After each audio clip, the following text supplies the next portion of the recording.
Bonsoir à tous. L'actualité ce jeudi, c'est le grand rapport des forces armées togolaises. Et d'abord, cette innovation. Il a été présenté au chef de l'État, chef des armées, au palais de la présidence de la République. Innovation majeure qui marque un nouvel élan de l'armée togolaise. Et voici les images de l'arrivée du chef de l'État et le résumé du mot de bienvenue du chef d'état-major général des forces armées togolaises, Sylvain Abdou. À son arrivée au palais de la présidence de la République, qui accueille le rendez-vous de la présentation du grand rapport annuel des forces armées togolaises, le chef de l'État, Foreso Zimnanya Singbe, reçoit d'abord sur le perron du palais les honneurs militaires.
Le chef de l'État, chef des armées, rejoint ensuite la grande salle où attendaient les officiers pour les travaux de présentation du grand rapport annuel des FACT.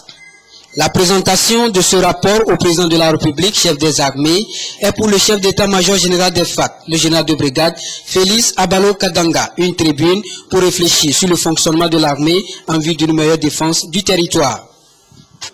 Dans son mot de bienvenue, le chef d'état-major général des FACT a souligné que le rapport de cette année revêt un caractère spécifique et porte essentiellement sur la refondation du dispositif de défense et de sécurité. Cette refondation est pour eux une nouvelle orientation pour une lutte commune dans le but de contribuer véritablement à la préservation de la paix et de la sécurité dans le pays. Pour le chef d'état-major général, cette voie tracée par le président de la République est aussi celle de la recherche de l'excellence et du professionnalisme au sein des forces de défense et de sécurité. Une fois encore, le chef d'état-major général des FACT a remercié le président de la République, chef des armées, pour sa constante disponibilité à l'endroit des FACT et son attachement aux valeurs de paix et de réconciliation pour construire un Togo fort et prospère. Présenté.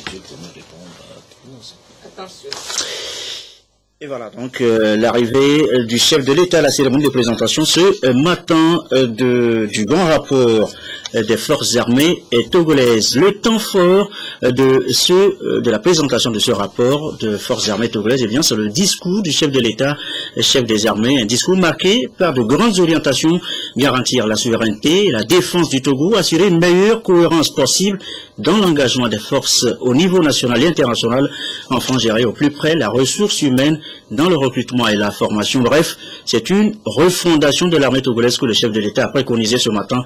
Je vous propose d'écouter le président Foreso Zimnanya Singbe. Mon général, chef d'état-major général des forces armées togolaises, messieurs les chefs d'état-major d'armée, messieurs les officiers généraux, mesdames et messieurs les officiers en vos grades et rangs respectifs, la tenue de ce grand rapport m'offre l'occasion privilégiée de m'adresser à vous, officiers des forces armées togolaises, ainsi qu'à toute la communauté militaire. Je tiens à vous féliciter, mon général, pour l'accueil chaleureux et enthousiaste que vous et vos officiers venez une fois de plus de me réserver, et je vous exprime toute ma satisfaction pour l'action que vous conduisez à la tête des forces armées depuis votre nomination.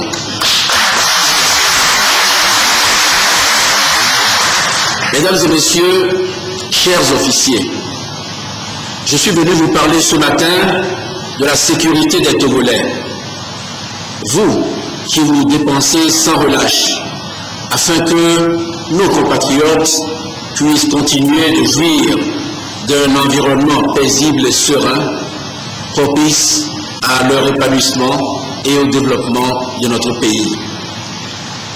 Je suis venu vous annoncer en premier mon ambition de renforcer la résilience de la nation face aux tumultes et incertitudes du monde, face aux vulnérabilités anciennes et nouvelles qui continuent de peser sur la stabilité de notre sous-région et face aux défis multiples qui se posent quotidiennement à la sécurité de nos populations.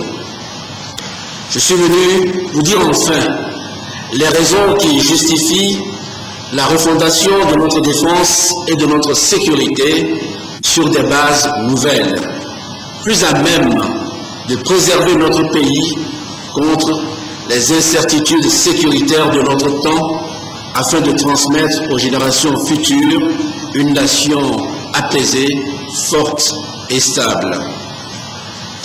La présence parmi nous de nos grands anciens, qui manifestent ainsi l'intérêt qu'ils continuent de porter à la sécurité de notre pays, m'offre également l'opportunité de saluer l'action et la mémoire de tous ceux qui, illustres ou anonymes, ont servi avec loyauté et dévouement les armes de notre pays et contribué à façonner le destin singulier des forces armées togolaises. Je veux rappeler et célébrer ici l'épopée mémorable des 152 militaires togolais transférés du bataillon autonome de Dahomey au lendemain de notre indépendance pour former l'embryon de nos forces armées actuelles et leur témoigner la reconnaissance de la nation pour ce rôle fondateur qu'ils ont joué dans l'histoire de notre peuple.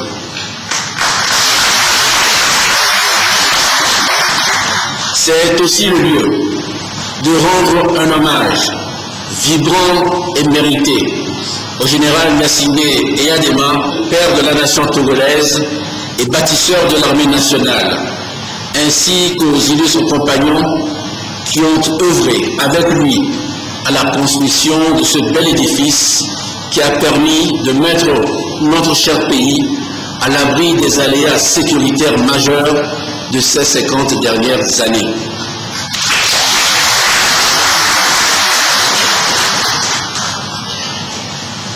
L'organisation actuelle de notre système de défense et de sécurité a répondu en effet et répond encore dans une grande mesure à l'évaluation des menaces existantes, ce qui nous permet d'y faire face. Mais, chers officiers, convenez avec moi qu'autour de nous, le monde bouge, et cela de plus en plus vite. Le climat sécuritaire de notre sous-région est en proie à l'instabilité récurrente dans certains pays, à l'essor de la piraterie maritime, à la montée en puissance du terrorisme et à l'émergence de trafics criminels divers. Ailleurs sur le continent, de nouveaux déchaînements de violence ici et là s'ajoutent aux foyers de tension anciens pour miner la stabilité de régions entières et favoriser la création de sanctuaires pour les réseaux terroristes et criminels. Enfin, plus loin dans le monde, les difficultés économiques avivent la compétition entre les États et provoquent des replis nationalistes et identitaires susceptibles de créer des terreaux fertiles au conflit. En filigrane, on voit aussi se dessiner des frictions qui pourraient naître des bouleversements climatiques annoncés. L'évolution du monde et de notre sous-région, l'incertitude qui y règne et l'émergence de toutes ces nouvelles vulnérabilités nous conduisent au choix d'un nouveau modèle de système de défense et de sécurité pour répondre à trois impératifs principaux. D'abord, il nous faut garantir la souveraineté et la défense du Togo, notre pays, de ses intérêts vitaux, et préserver ses populations contre toute attaque extérieure ou toute agression intérieure. Ensuite, il nous faut assurer la meilleure cohérence possible et la redondance dans le recueil et l'exploitation de renseignements, mais aussi dans l'engagement des forces au niveau national et international.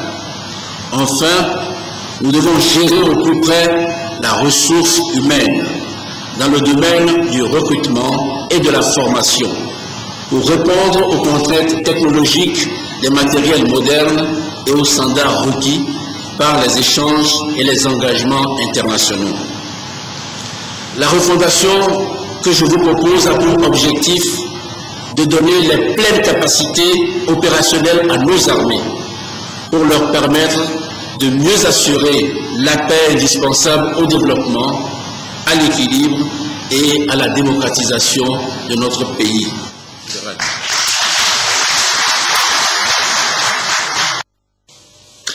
Et voilà donc le discours du chef de l'État ce matin devant les forces armées togolaises. On en vient maintenant à la déclaration liminaire des forces armées togolaises, déclaration présentée par le chef d'état-major général, le général Félix Katanga. Excellence, Monsieur le Président de la République, chef des armées, depuis votre avènement à la magistrature suprême de notre pays, le Togo, la paix, la sécurité, la réconciliation nationale, le développement économique et social, la promotion de l'état de droit et des libertés furent au cœur de votre politique afin de permettre aux Togolaises et Togolais de mieux vivre sur la terre de nos aïeux. La paix et la sécurité figurent au premier rang de vos préoccupations car, comme chacun le sait, rien de durable ni de bien ne peut se faire sans ces deux facteurs. C'est pourquoi, lors de votre adresse à la nation, à l'orée de cette année, vous disiez, je cite, « J'entends accorder en 2014 une attention toute particulière aux questions de défense et de sécurité dans le cadre de la lutte contre le terrorisme. Des dispositions concrètes seront en effet prises pour renforcer les capacités opérationnelles de nos forces de défense et de sécurité. Nous devons tout mettre en œuvre pour être à la hauteur des défis que posent les réseaux criminels et terroristes qui causent des pertes en vies humaines, mettant à mal la quiétude des populations et détruisant nos biens et nos ressources naturelles. » Fin de citation. Vous avez réitéré cette même volonté lors de votre allocution à la nation à l'occasion du 54e anniversaire de l'indépendance de notre pays. La refondation du dispositif de défense et de sécurité que vous venez de décider, Excellence, Monsieur le Président de la République, s'inscrit parfaitement dans cette volonté et va conduire à la modernisation des forces armées pour leur permettre de mieux garantir la souveraineté et la défense de notre pays, et de préserver nos populations contre toutes les formes d'agression. Elle permettra aussi d'accroître l'efficacité opérationnelle des forces de défense et de sécurité pour une meilleure prise en compte des défis sécuritaires actuels et prévisibles. Des actes concrets que vous avez posés au cours de ces derniers mois contribueront à l'atteinte de ces résultats. C'est le lieu de vous exprimer ici, Excellence, ainsi qu'à votre gouvernement et au peuple togolais, nos respectueux remerciements pour les efforts que vous ne cessez de consentir pour mettre à la disposition des forces armées togolaises les moyens indispensables à l'accomplissement efficient de leur mission et surtout la confiance que vous placez en l'armée pour la réussite de cette réforme. Nous prenons la mesure des changements que cela impose, aussi bien sur le plan des mentalités que sur celui des comportements, et nous nous engageons à relever avec discipline et professionnalisme les défis qui s'associent. Nous nous engageons également à apporter notre contribution à la réussite de la politique de réconciliation nationale que vous avez initiée. Nous prions le Dieu Tout-Puissant afin qu'il continue à maintenir sur vous sa présence, sa protection et sa bénédiction. Qu'il lui plaise de continuer à vous guider et à éclairer toutes vos actions pour le bien de notre peuple. Vive son Excellence, Monsieur le Président de la République, chef des armées, que Dieu bénisse le Togo. Je vous remercie.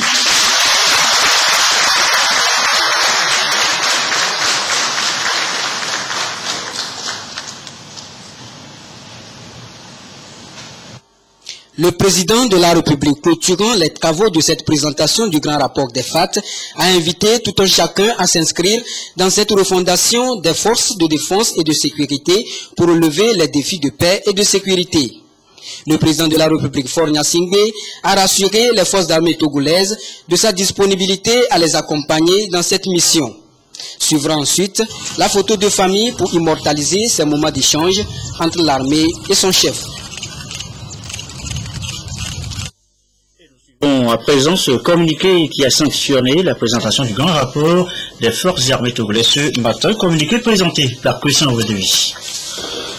Son Excellence Faure Essozinam Gnassingbé, président de la République et chef des armées, a décidé la refondation des forces de défense et de sécurité du Togo, conformément aux orientations données lors de ses vœux pour 2014 et dans son allocution du 26 avril 2014 à la veille de la fête nationale. Prenons en considération l'évolution du monde qui nous entoure, l'incertitude qui y règne et l'émergence de nouvelles menaces, terroristes en particulier, le chef de l'État a fait le choix d'adapter le système actuel pour mieux répondre à trois impératifs principaux. Garantir la souveraineté et la sécurité de notre pays, préserver nos compatriotes contre toute attaque extérieure et toute agression terroriste à l'intérieur de nos frontières, assurer la paix indispensable au développement, à l'équilibre et à la démocratisation de notre pays. Tout en rendant hommage à tous ceux qui ont servi avec dévouement et loyauté notre pays sous l'impulsion donnée par le général Eyadema, père de la nation, il a décidé de la mise en place d'une nouvelle organisation militaire territoriale, sans modification de l'organisation administrative actuelle. Elle comptera 2 régions militaires et 2 régions de gendarmerie, dont les sièges seront respectivement à Lomé et à Kara, ainsi que 5 secteurs militaires correspondant aux grandes régions administratives, 2 au sud et 3 au nord. Les forces seront plus mobiles et mieux réparties, en particulier avec la création de 2 bataillons d'intervention rapide, BIR, à partir d'éléments existants et une installation équilibrée des moyens de soutien et d'appui sur l'ensemble du territoire national.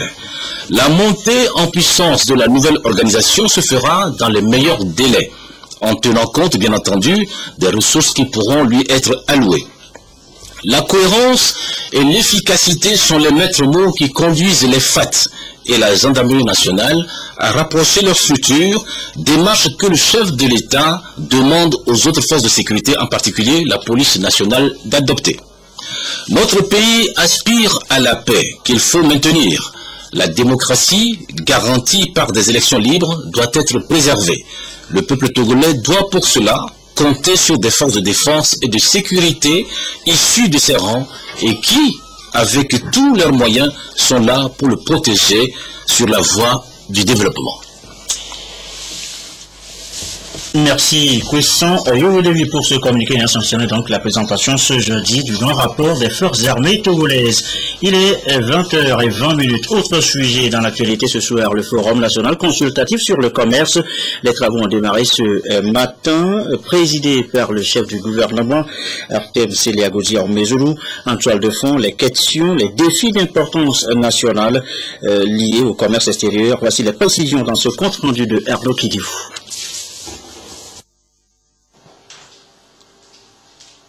Les pays africains revoient leur politique commerciale pour mieux se positionner sur le marché mondial. Le Conseil consultatif sur le commerce qui se tient à Lomé offre l'opportunité aux participants d'intensifier le dialogue sur la libre circulation des personnes et des biens et la promotion du secteur privé, moteur de la croissance économique des États. Il s'agit pour nous d'aller au-delà des indicateurs publiés sur notre pays en matière de commerce pour explorer de nouvelles pistes et améliorer la compétitivité de notre économie. Comme vous pouvez le constater, le travail auquel vous êtes invités à prendre effectivement part ne sera pas de tout repos. Je voudrais qu'au cours de vos travaux, les échanges d'expériences des uns et des autres puissent susciter des débats fructueux, constructifs, et je vous exhorte à examiner sans complaisance les différents contours et aspects de ce forum consultatif.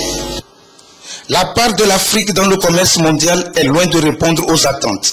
L'examen des questions et défis majeurs pour le commerce vise à accroître la taille des exportations des pays dans les échanges internationaux.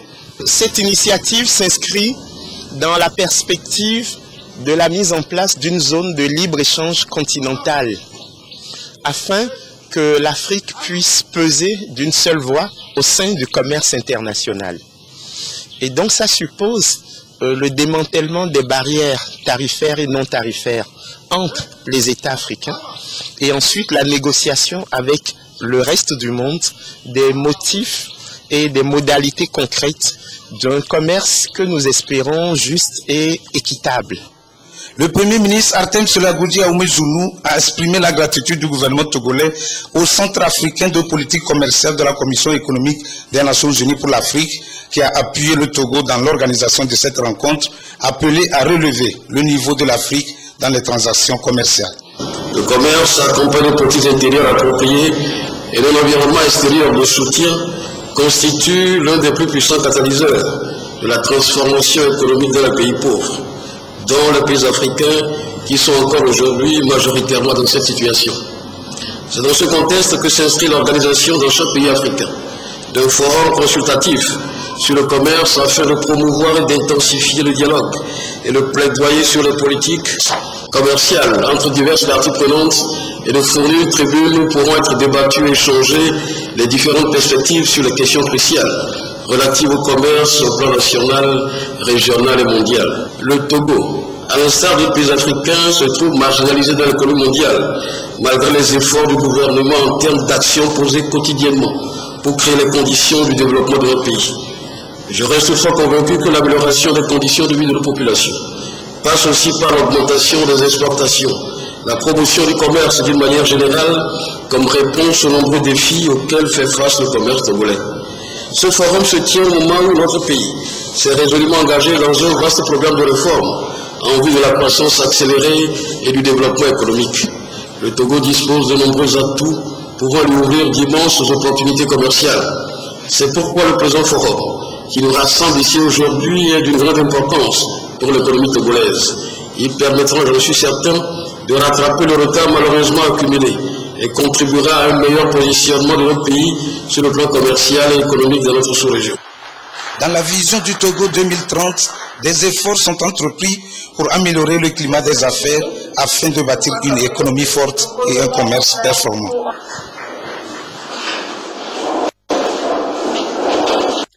Nous l'annoncions en titre également en direction maintenant. L'Assemblée nationale, elle a voté ce matin la levée de l'immunité parlementaire du député Tergonet. Ce dernier est accusé, selon le procureur de la République, de faits graves pouvant recevoir la qualification d'infraction à la loi pénale. Les faits, justement, le récit de la séance, Aliou Ourotitiri, Firmé Adjinari. La commission spéciale a entendu le député Targoun, dont le procureur de la République demande la levée de l'immunité parlementaire pour des présomptions de troubles à l'ordre public, violence volontaire, complicité de violence volontaire, homicide volontaire, complicité d'homicide volontaire, destruction volontaire par incendie, complicité de destruction volontaire par incendie, vol qualifié, et complicité de vol qualifiés.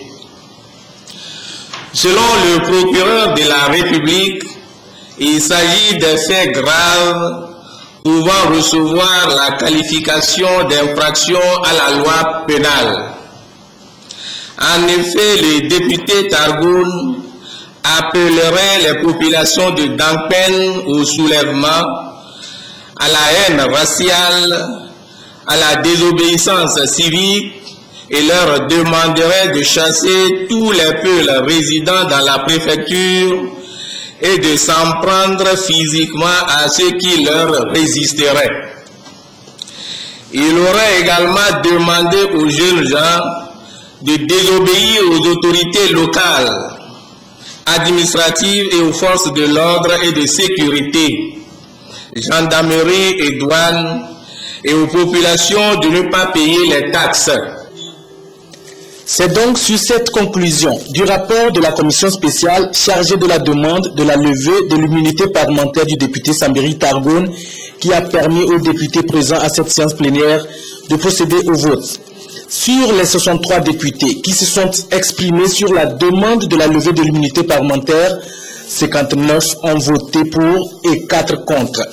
Contestant la procédure, les députés de l'opposition n'ont pas pris part au vote. Nous sommes en plénière et dans toute plénière de l'Assemblée nationale, on ne passe au vote qu'à la suite d'un débat éclairé.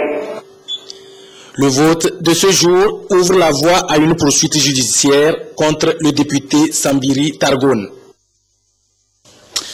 Et les députés qui se réunissent à nouveau demain, jeudi, pour leur vendredi, précisément 6 juin 2014 à 9h au Palais des Congrès de l'Assemblée nationale pour la 9e séance plénière de la première session ordinaire selon ce communiqué du président Daramadi de l'Assemblée nationale. Sachez également dans l'actualité et sur un tout autre registre maintenant que le document cadre de partenariat entre l'Agence des Nations Unies et l'Agence des Nations Unies et les médias sera élaboré dans les prochains jours. Il sera axé sur le genre et le média, le rôle des médias et la formation civique des populations. Un prélude à sa validation, la ministre de la Communication a visité ce matin l'UNFPA à Lomé, Récit et Serre-la-Clé. Échange entre Madame la ministre de la Communication, des Arts et de la Culture et de la Formation civique et le Fonds des Nations Unies pour la Population, UNFPA. Les discussions ont porté sur la validation prochaine du document cadre de partenariat entre l'Agence des Nations Unies et les médias. Le dit document sera reparti en 3 axes. Le premier axe porte sur genre et médias. Alors, dans ce premier axe, nous voulons passer par les médias pour promouvoir l'égalité entre les sexes. Le deuxième axe porte sur la contribution des médias à l'éducation citoyenne. Et le dernier axe porte sur la solution culturelle pour aller vers une formation civique. Ça veut dire quoi? Ça veut dire que nous pensons mettre à profit, à contribution, tout ce qu'il y a dans notre fonds culturel, notamment les arts scéniques, le ludique, les arts, pour pouvoir sensibiliser les gens. C'est important parce qu'il y a un certain nombre de mandats qui sont assignés aux différentes agences des Nations Unies au Togo. Et dans ces mandats-là, il se trouve que les directives qui sont contenues dans la convention soumise par le ministère de la Communication, ces directives-là entrent en droite ligne dans ce que nous aussi au niveau du système des Nations Unies, nous avons comme objectif. L'UNFPA nourrit l'ambition de réaliser un monde où chaque grossesse est désirée, chaque accouchement est sans danger et le potentiel de chaque jeune est accompli. Et pour atteindre ces objectifs, une collaboration pérenne doit exister entre cette institution et les médias. Le ministère dont nous avons la charge travaille sur des problématiques transversales comme la formation civique, la culture et la communication. Nous avons provoqué cette rencontre pour qu'ensemble nous puissions commencer à réfléchir non seulement sur des actions ponctuelles, mais sur des actions pérennes, des actions durables, pour qu'il y ait une mutualisation, je dirais, d'expertise, mutualisation de moyens, mais pour que également l'UNFPA puisse accompagner le ministère dans la mise en œuvre des différentes politiques, que ce soit la politique culturelle, la politique de la communication, la politique de la formation civique. L'UNFPA intervient dans 3 domaines, à savoir la santé de la reproduction, la population et le développement, le genre, la culture et les droits de l'homme. Le Fonds des Nations Unies pour la population existe depuis 1967. Il est à son 6e programme au Togo depuis son instauration il y a 42 ans. Et sachez également que le comité sectoriel justice, droits de l'homme, sécurité, communication s'est réuni ce jeudi également. C'est sa 2e session de l'année. La mise en œuvre de la SCAP, la stratégie de croissance et de promotion de l'emploi, a été la question prioritaire évoquée ce matin. Solange Koulou, Charlotte Moussime. 2e session du comité sectoriel justice, droits de l'homme, sécurité et communication. Au cours de cette session, les acteurs vont étudier et valider les recommandations issues de la mise en œuvre de la stratégie de croissance accélérée et de promotion de l'emploi SCAP en 2013 et actualiser les programmes d'action prioritaires des 4 ministères concernés.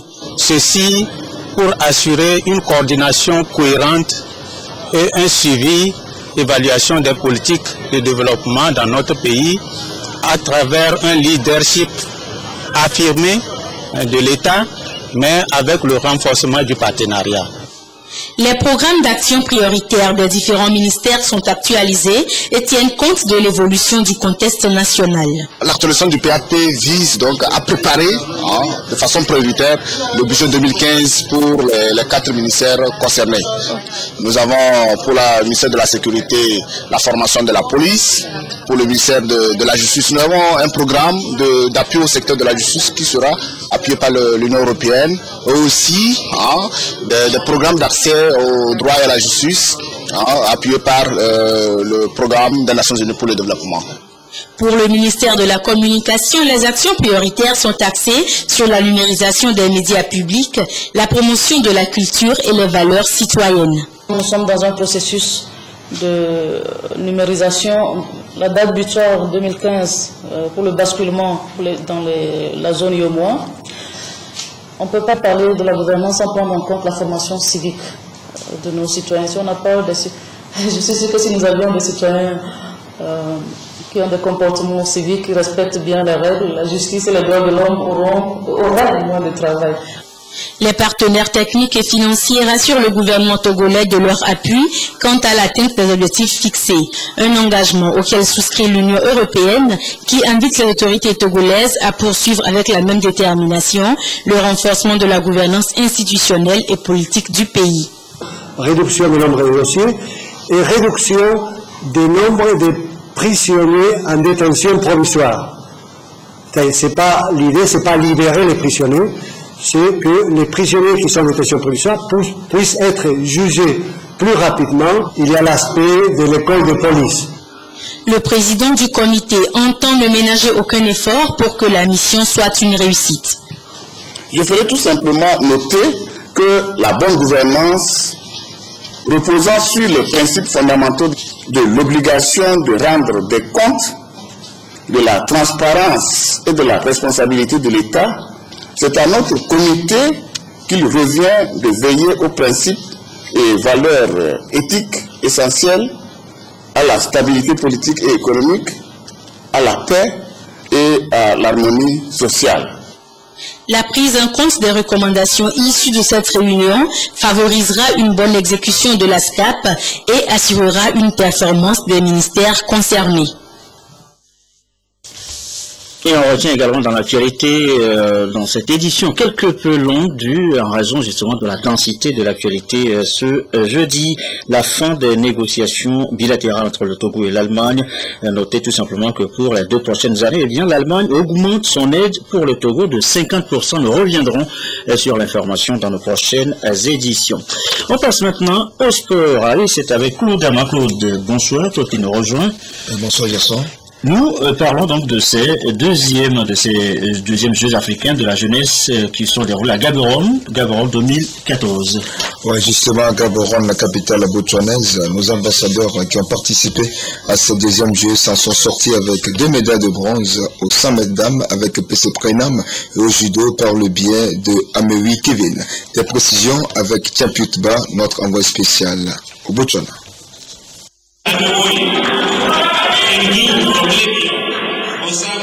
Le jeune judoka résident en France, Amewi Kevin, 17 ans, a donné le temps des médailles togolais à Gaborone.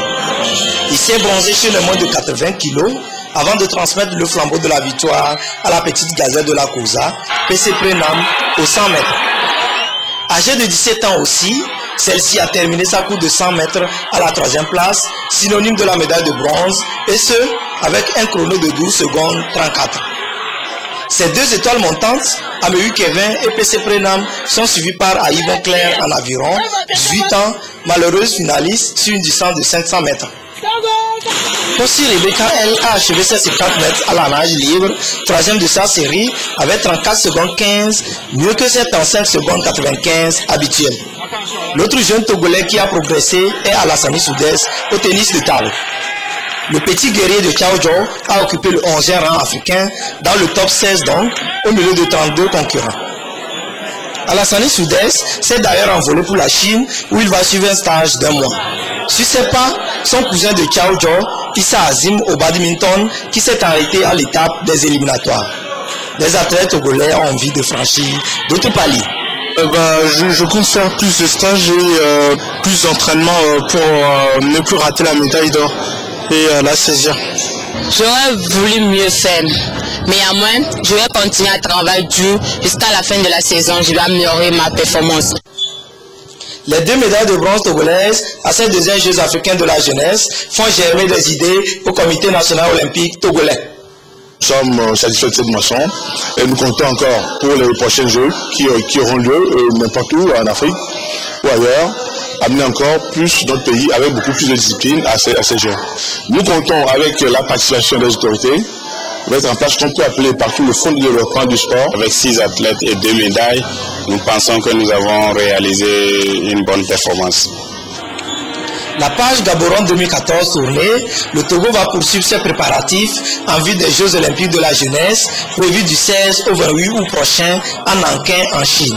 6 athlètes togolais y sont attendus.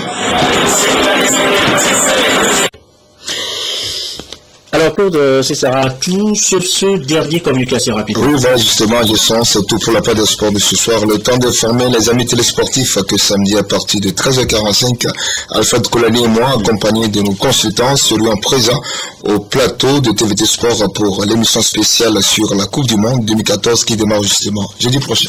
Et à propos de la Coupe du Monde, voici ce communiqué de la HAC au moment où s'approche à grands pas la Coupe du Monde de football, où les écrans de télévision sont envahis par les fans de football. Il nous a été donné de constater que certains tenanciers et débits de boissons et autres réparateurs de postes téléviseurs se livrent à la projection anarchique des matchs de football dans les débits de boissons et en bordure de boulevards, des rues et des avenues de la ville de Lomé. Il en est ainsi de plusieurs bars dans des quartiers comme Adido Gomé, Soviépe, Casablanca, Bekpim, etc. Cette pratique indécente crée un véritable encombrement aux abords des routes, perturbe sérieusement la circulation routière et constitue un réel danger pour la population.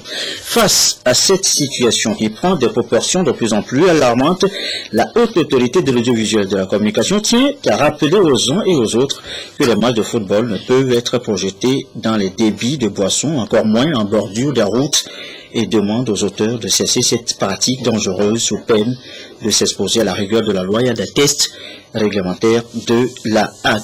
Voilà qui me font à cette édition de ce soir, une édition longue en raison de la densité de l'actualité. On va se quitter sur les images de la présentation ce jeudi du grand rapport des FAT au chef de l'État, chef des armées, une cérémonie marquée par une innovation, le lieu, la présidence de la République et surtout les grandes orientations données par le chef de l'État qui entend refonder la refondation, et bien c'est le mot qui a marqué le discours de l'armée togolaise pour lui insuffler un nouvel élan.